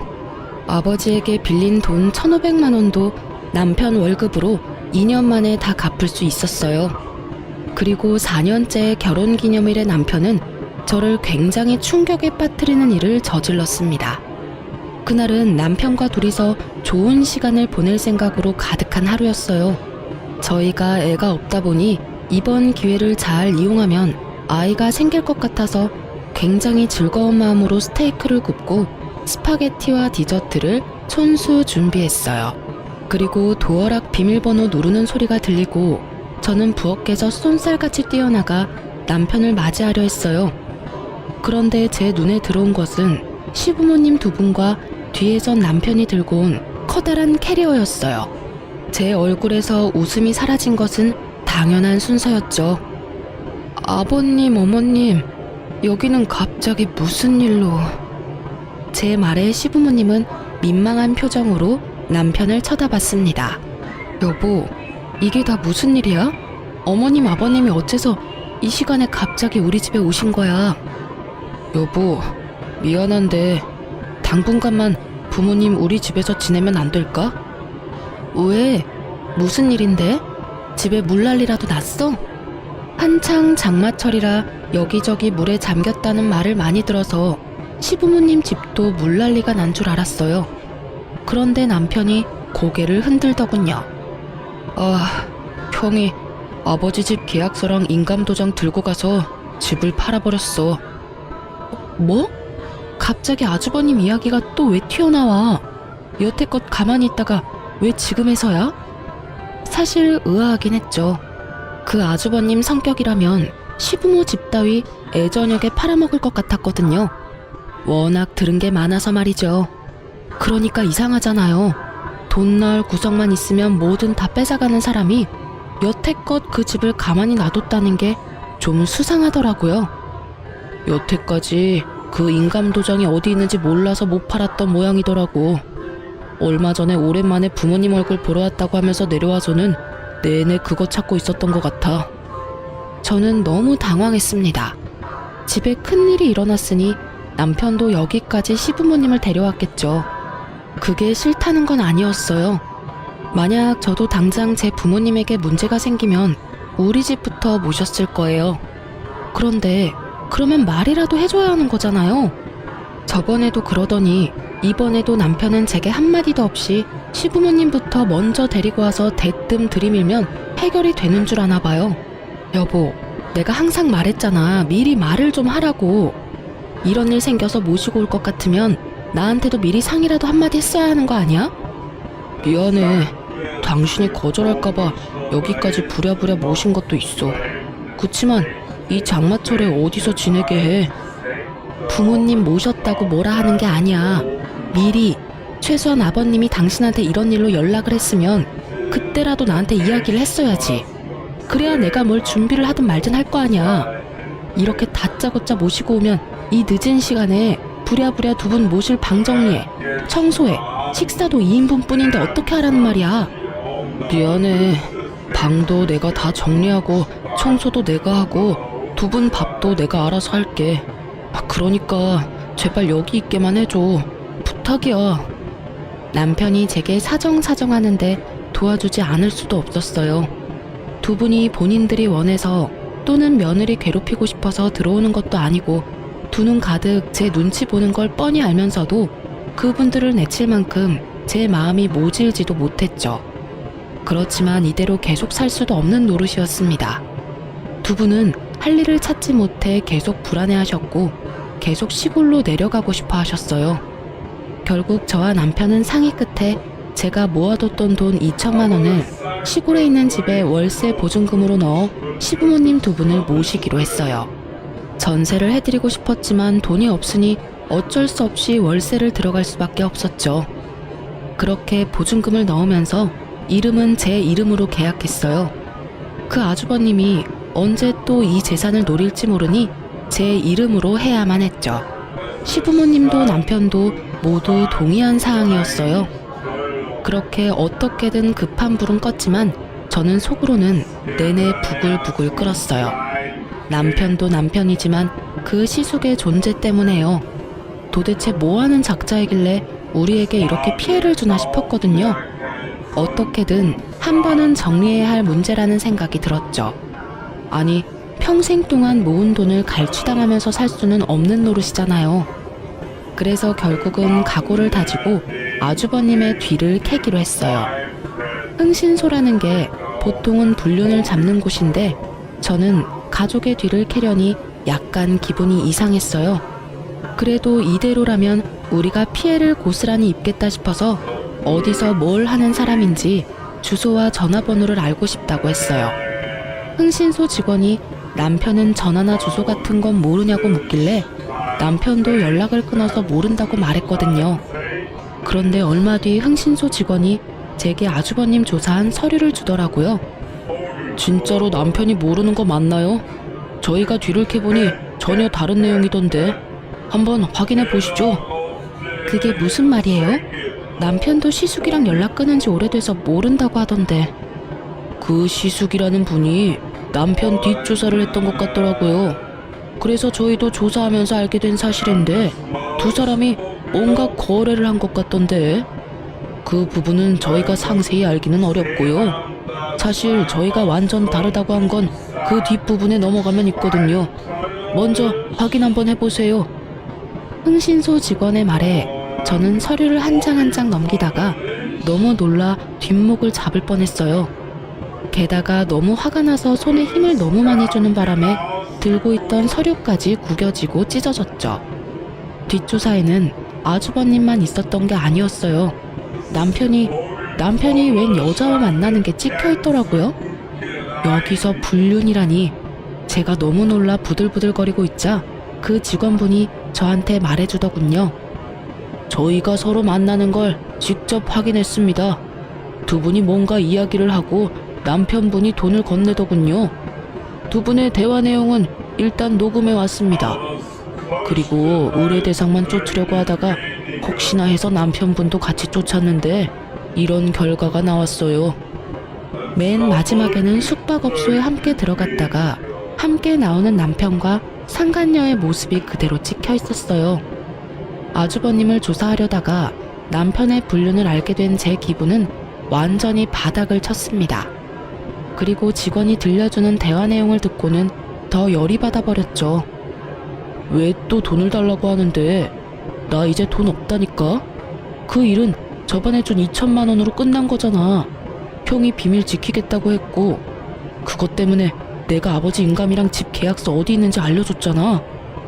야, 그럼 네 마누라가 알아도 좋아? 너 네 마누라한테 돈 많이 빌렸다며? 네가 밖에서 그런 짓이나 하고 돌아다니는 거 알면 마누라가 참 좋아하겠다. 그치? 돈 주기 싫으면 말어. 내가 직접 네 마누라한테 가서 네가 어떤 여자랑 어디서 뭘 하는지 가르쳐 줄 테니까. 이 대화를 들으니 단번에 알겠더군요. 시숙은 남편이 바람 피운 장면을 목격했던 거예요. 그리고 그걸 비밀로 해주는 조건으로 남편을 꼬드겨 인감도장을 찾아 집까지 팔 수 있게 됐고요. 이 모든 게 남편 놈의 불륜 때문에 벌어진 일이라는 것도 일목요연한 일이었습니다. 그래놓고 모든 걸 자기 형 책임으로 몰아가다니. 애초에 남편이 불륜을 저지르지 않았다면 그 형이 그걸 빌미로 시부 집을 팔 일도 없었을 테고 제가 보증금을 마련해야 할 일도 없었을 테죠. 저는 너무 열받아서 추가로 남편과 상간녀에 대해 조사를 부탁했습니다. 그리고 혹시라도 남편에게 숨겨진 재산이 있는지도 확인했어요. 저는 그날 저녁 늦게 집에 들어갔습니다. 남편과 마주치면 바로 욕이 튀어나올 것 같아서 남편에게 먼저 자라고 문자한 뒤에 12시가 다 돼서 집으로 들어갔어요. 그리고 잠자고 있는 남편의 휴대폰을 들고 와 본인 인증을 했는데 토지와 아파트가 있더라고요. 저와 사는 집 하나만 공동 명의로 뜰 줄 알았는데 논밭도 있었고 아파트도 한 채 더 있더군요. 그 땅들이 시골에 있던 시부모님 살던 지역이더라고요. 아무리 봐도 시부모님이 남편에게 시숙 몰래 넘겨주신 재산 같았어요. 그걸 보는데도 완전 어이가 없었어요. 돈이 있는데도 저한테 모든 걸 다 떠맡기고 돈을 내도록 만들었잖아요. 불륜만 해도 여기를 다 엎어버려도 모자랄 정도인데 재산까지 숨기고 제 돈과 친정 돈을 펑펑 쓰도록 만들었다니 저는 정말로 이 남자를 죽이고 싶은 마음이 머리 끝까지 들었습니다. 이건 절대로 이혼감이라는 생각이 들었죠. 그런데 참았어요. 왜냐고요? 불륜은 증거 싸움이고 어찌됐든 증거가 불충분하거나 불법적인 경로를 얻은 거면 저에게 오히려 더 불리하게 작용한다고 들었거든요. 인터넷에 떠도는 이용 글들에서 얻은 정보였어요. 그리고 저는 제가 불행해지는 건 싫어요. 나쁜 연놈들이 불행해지는 걸 보고 싶은 거지.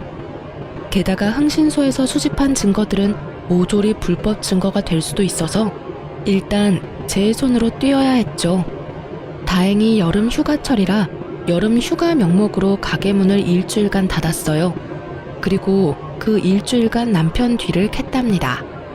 아주 고구마 줄기처럼 줄줄이 엮여 올라오더군요. 숙박업소에 함께 들어가는 사진과 함께 나오는 사진, 그리고 두 사람이 팔짱 끼고 애정 표현하는 사진까지 모조리 제가 직접 쫓아다니며 살심을 숨기고 찍은 사진들이었습니다. 그리고 남편 자는 동안 남편 지문으로 폰 열어서 그 여자랑 나눈 증거 대화들 모두 사진 찍어놨어요. 그리고 마지막 증거는 저 혼자가 아닌 시부모님과 함께 하게 됐습니다. 바로 남편이 그 상간녀와 숙박업소에 들어갈 때 시부모님을 불렀어요. 저는 시부모님에게는 남편이 할 이야기가 있다는 말로 이쪽으로 오시도록 만들었습니다. 몇 호에 들어갔는지 확인한 저는 그 방문 앞에서 동영상을 찍기 시작했습니다. 문 앞에 바짝 대고 있어서 그런지 녹음이 그래도 됐더군요. 두 분 부모님이 왜 이런 곳으로 불렀냐며 눈살을 찌푸리는데 저는 잠시만 계셔달라고 했어요. 남편이 여기서 곧 나올 거라고요. 부모님은 전혀 의심도 안 하시더군요. 그리고 문이 열리자 남편이 제 얼굴을 보며 깜짝 놀랐어요. 어머니, 아버지, 그리고 당신 여기서 뭐 하는 거야? 뭐 하긴, 남편 같지도 않은 놈 불륜 증거 잡고 있지. 내가 이 방 앞에서 장장 2시간을 기다렸다, 이 새끼야. 네가 감히 날 놔두고 바람을 펴? 네가 어떻게 그럴 수 있어, 어? 남편에게 소리 지르자 남편 뒤를 따르던 여자가 놀라서는 다시 방으로 들어가서 문을 걸어 잠그더군요. 저는 그 방 안에 소리쳤어요. 나올 때까지 나도 안 가. 지금 당장 모면하려고 해도 어차피 나올 구멍은 여기뿐이거든. 앞에서 기다릴 테니까 얼굴이나 한번 보자. 그때 남편이 제 손을 확 잡더군요. 그만해. 여기서 뭐 하는 거야? 할 말 있으면 나한테 해. 더러우니까 손 떼. 너한테 할 말이 없을 리가 있겠냐? 더러운 놈. 어디서 나한테 이래라 말아야. 하긴 상간녀보다 네가 더 더러운 놈이지. 우리 부모님은 왜 모셔왔어? 너 부모님들한테 할 이야기 없어? 난 네가 할 이야기 많을 것 같아서 모시고 왔는데 집 때문에. 무슨 소리 하는 건데? 저는 시치미 떼는 남편과 아무것도 모르는 시부모에게 흥신소에서 받아온 녹음본을 들려줬어요. 그걸 듣는 동안 남편 놈 얼굴은 새파래지고 시부모 얼굴은 벌겋게 달아올랐습니다. 이 인간 말종 같은 놈아, 네가 그걸 네 형한테 알려준겨? 아이고, 세상에 믿을 놈 하나 없다더니 어떻게 네가 그런 짓을 해? 이놈아, 너 그러면 내가 준 논밭이랑 아파트는 어쨌냐? 너 설마 그것까지 팔아먹었어? 아니에요. 그건 아직 있어요. 제 명의는 아니지만. 네 명의가 아니면 누구 명의로 되어 있는데? 남편이 망설이자 시모가 저를 쳐다보며 말하더군요. 설마 며느리 앞으로 했니? 맹세코 제 앞에는 아무것도 없어요. 지금 사는 아파트도 공동명의고 두 분 보증금도 겨우 모은 제 전 재산이거든요. 그럼 설마 너 저 여자 앞으로 다 돌려놨어? 그 말에 남편 놈이 말을 하지 않고 고개만 돌리자 시부모가 그 자리에서 털썩 주저앉았어요. 너 미쳤어? 부부 사이도 아닌 생판 모르는 여자한테 지금 전 재산을 맡긴 거요?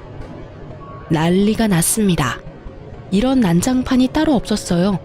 저는 저대로 열이 폭발했고요. 이 미친놈이 돈을 그만큼 가지고 있었으면서 여태까지 나한테 빨대를 꽂았어? 네가 사람 새끼야? 지금 당장 우리 아빠한테서 가져간 돈 내놔. 아버지, 나 이 여자랑 이혼하고 명의 변경한 여자랑 결혼하면 그 재산 다시 가져올 수 있어. 그러니까 저 여자랑 이혼만 하면. 시부모의 얼굴에 희미한 희망이 돌아오더군요. 그렇지만 제게는 절망이었어요. 그리고 저 정신나간 헛소리를 듣고 있는 것도 더는 참을 수 없었어요. 그래서 소리를 꽥 질러버렸죠. 야, 이 정신나간 놈아, 누가 너랑 이혼 안 하겠대? 아랫돌이 아무한테나 휘두르고 다니는 너 같은 걸레하고 1초도 같이 있기 싫은 게 나야. 이혼을 이야기해도 내가 이야기해야지. 더러운 새끼. 네가 뭔데 나한테 이혼하자고 난리야? 그래, 해. 이혼. 근데 네가 가져간 돈은 다 내놓고 꺼져야지. 우리 아버지한테 빌려간 돈, 내가 내준 보증금, 위자료까지 싹 다 내놔. 돈 없어. 당신한테 주고 싶어도 이미 내 재산 다 넘어갔다고. 가져가고 싶으면 당신 맘대로 해. 난 없어. 실실 웃으며 돈 없다는 남편놈 보니 뒷목 잡고 넘어갈 것 같았어요. 저는 남편놈에게 소리쳤죠. 그래? 그럼 법적으로 해. 당신한테 소송 걸 테니까 아주 잘해봐. 저는 남편을 째려보며 이곳에 오기 전 상담차 들렀던 이혼 전문 변호사 사무실로 전화했습니다. 네, 이혼하려고 하는데 이 인간이 자기 재산을 상간녀 앞으로 다 돌렸다네요. 지금 있는 재산은 저랑 공동 명의로 가지고 있던 아파트인데 그거 처분 못하도록 할 수 있나요? 네, 그럼 그렇게 해주세요. 뭐 한 거야, 당신? 신혼집 공동 명의, 명의자 바꿀까봐 못하도록 법원에 신청했어. 이거라도 있어야 너한테 뜯긴 내 돈이랑 위자료라도 건지겠지. 짐 다 싸서 내놨으니까 알아서 찾아가. 그리고 난 절대로 너희 둘 용서 안 해. 그렇게 말하고 돌아서던 저는 방 안에서 모든 걸 듣고 있을 상간녀에게 말했습니다. 상간녀야, 너 직업 좋더라. 내가 곧 그 직업 잘리도록 만들어줄게. 저는 그렇게 말하고 집으로 돌아왔어요. 큰 소리는 쳤는데 진짜 딱 죽고 싶었어요. 너무 비참하고 열받아서요. 왜 나한테 이런 일이 일어나나 싶고 세상 불행은 왜 저에게만 오나 싶었거든요. 그렇게 저는 남편과 상간녀에게 소송을 진행했어요. 아이러니하게도 상간녀 직업은 공무원이었거든요. 뒷조사 해주시던 분들이 여기 오기 직전에 알려줘서 상간녀에게 그렇게 큰 소리 쳤던 거고요. 공무원은 품위 유지를 위반하면 징계를 받잖아요. 그래서 불륜징계 처분을 받을 수 있도록 변호사와 이야기했어요. 그걸 이용해서 완전히 발 디디고 설 곳 없도록 만들기로 했어요. 남의 것을 빼앗을 때는 본인도 뺏길 수 있다고 생각하는 게 당연한 거 아닌가요? 그렇게 저는 남편과 이혼에 성공했어요. 공동명의였던 집도 온전히 제 명의로 바뀌었어요. 남편에게서 받을 재산이 그것뿐이라 위자료와 시부 보증금으로 받아야 할 돈들을 그걸로 가져온 거였어요. 그리고 시골에 얻어준 시댁 보증금은 빼버리려 했더니 계약 기간이 안 돼서 세입자를 새로 구해줘야 빼준다고 하더라고요. 그렇게 저희 신혼집은 제 명의가 됐어요. 그리고 상간녀 위자료 소송으로 받은 돈은 아버지께 드렸어요. 아버지는 남편놈 행동에 열이 뻗치셔서는 욕을 어찌나 하시는지 그거 달래느라 힘들었어요. 너 이대로 있을 거야? 그 망할 놈 좋은 일만 시키고 말이지. 결혼식 식대 내달라고 왔을 때부터 나는 꺼림칙했어. 천벌을 받을 놈 같으니라고. 감히 내 딸한테 이딴 짓을 저질러? 아빠, 걱정 마세요. 저도 절대로 이렇게는 못 끝내죠. 근데 쓰레기를 내 손으로 버리면 내 손이 더러워지잖아요. 이럴 때는 쓰레기로 쓰레기 처리하도록 만드는 법이 제일 좋아요. 제가 좋은 쓰레기를 하나 알거든요.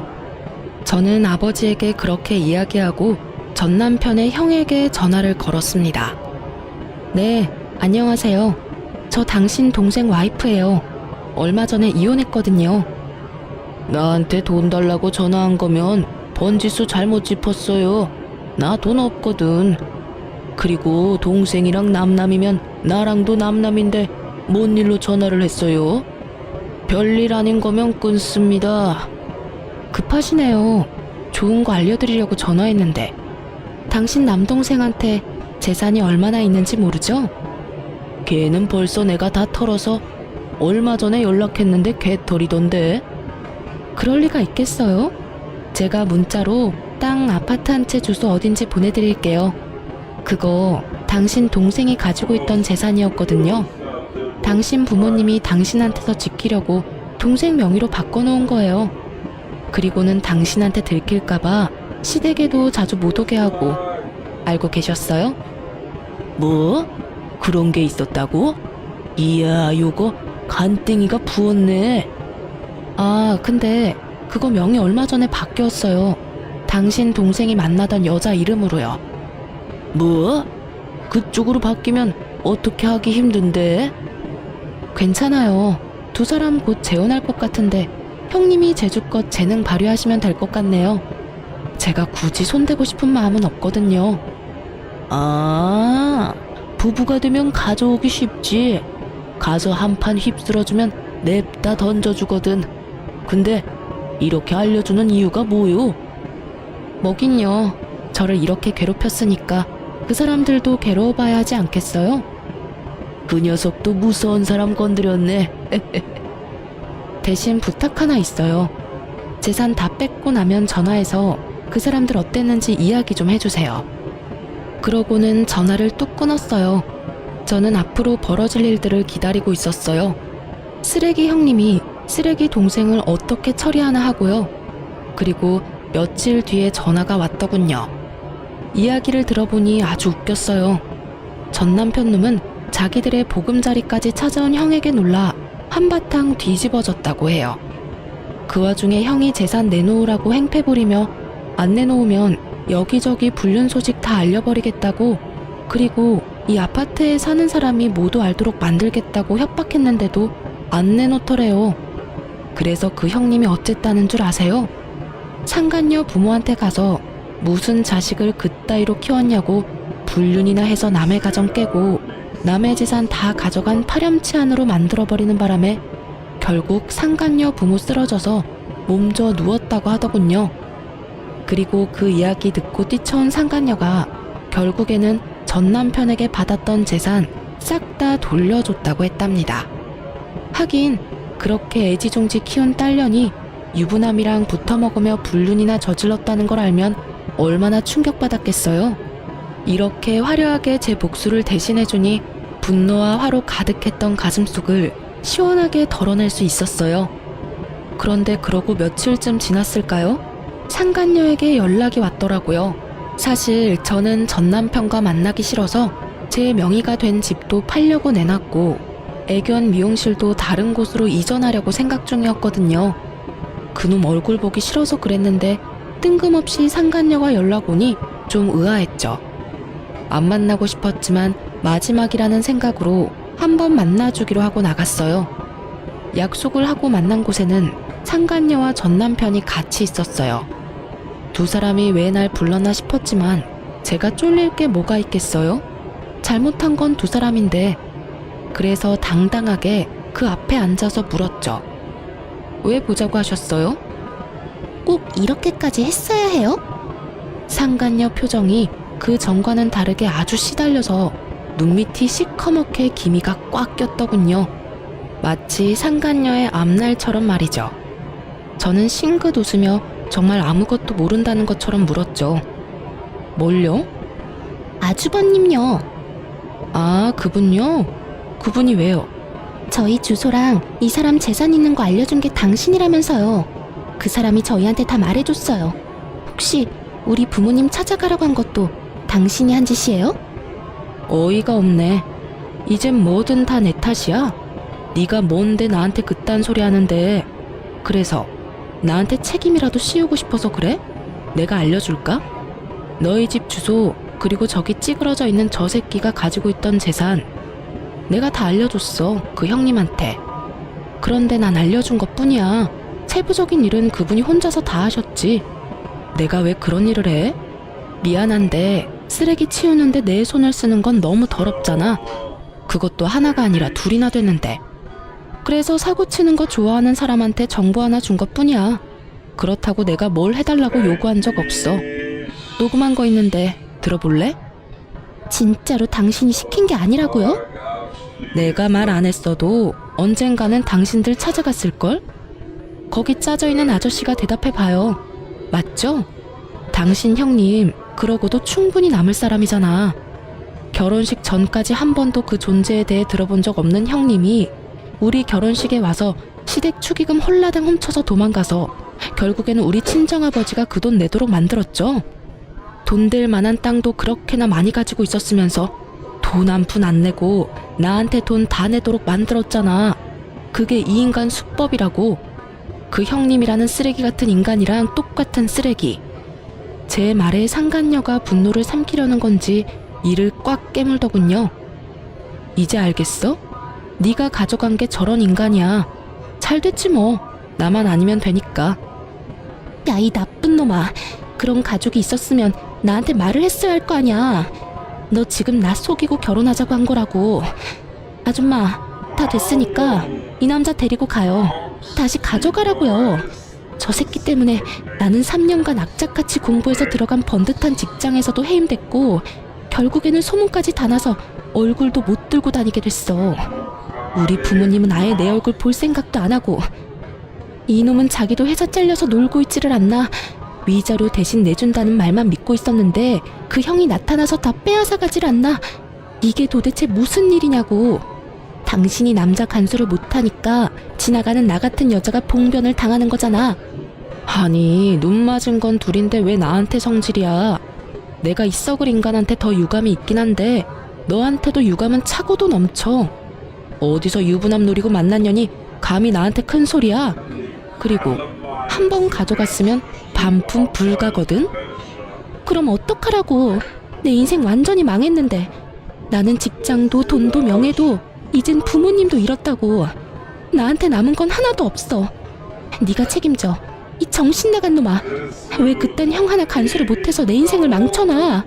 결국 상간녀의 화살은 전 남편에게 돌아갔고 그는 억울함 가득한 눈으로 상간녀에게 말하더군요. 우리 사랑하는 사이였잖아. 너도 좋다고 했으면서 이제 와서 이딴 소리 하냐고. 언제는 내가 뭐라도 다 좋다며. 사랑이 밥 먹여줘? 직장 잃고 나한테 빌붙으려는 거 내가 모를 줄 알아?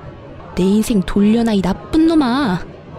전 남편 멱살을 붙잡고 소리치는 상간녀에게 제가 웃으면서 말해줬어요. 네 인생 망친 건 너야. 불륜 아니었으면 그 아주버님이라는 작자하고 다시 만나지도 않았을 테지. 그래도 나한테는 상간녀야. 네가 은인이다. 결국 상간녀는 열받아서 나가버렸고 전 남편 놈은 저와 상간녀 사이에서 말도 없이 우물쭈물거리다가 뒤늦게 상간녀 뒤를 쫓아갔더군요. 그 뒤에 전화 오는 거 다 연락 무시했더니 그 다음에는 장문의 문자를 보냈더라고요. 안 읽고 지우려다가 2달 뒤에 생각나서 한번 읽어봤는데 아주 쓸모없는 것들만 써져 있더라고요. 미안하다, 다시 돌아가고 싶다, 뭐 이런.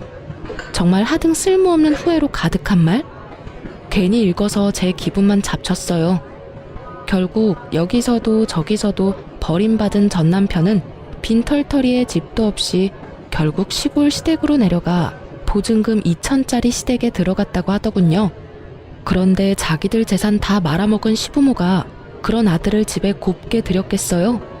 등짝을 때리고 책임지라고 고함을 지르고서야 겨우 용서를 받아 들어갔다고 하더라고요. 그 작은 집을 어떻게든 아주버님 손에서 지키려고 전전긍긍하며 살고 있다는 이야기를 듣고 한바탕 웃었네요. 이래서 쓰레기는 쓰레기로 처리하는 게 깔끔한 것 같아요. 나쁜 짓 하고 시골까지 쫓겨나갔으니 반성은 좀 했을까 모르겠네요. 인생 통틀어 최악의 쓰레기를 천벌받게 만든 제 사연. 여러분은 어떻게 생각하실까 모르겠네요. 지금까지 제 사연 들어주셔서 감사합니다. 좋은 하루 되세요.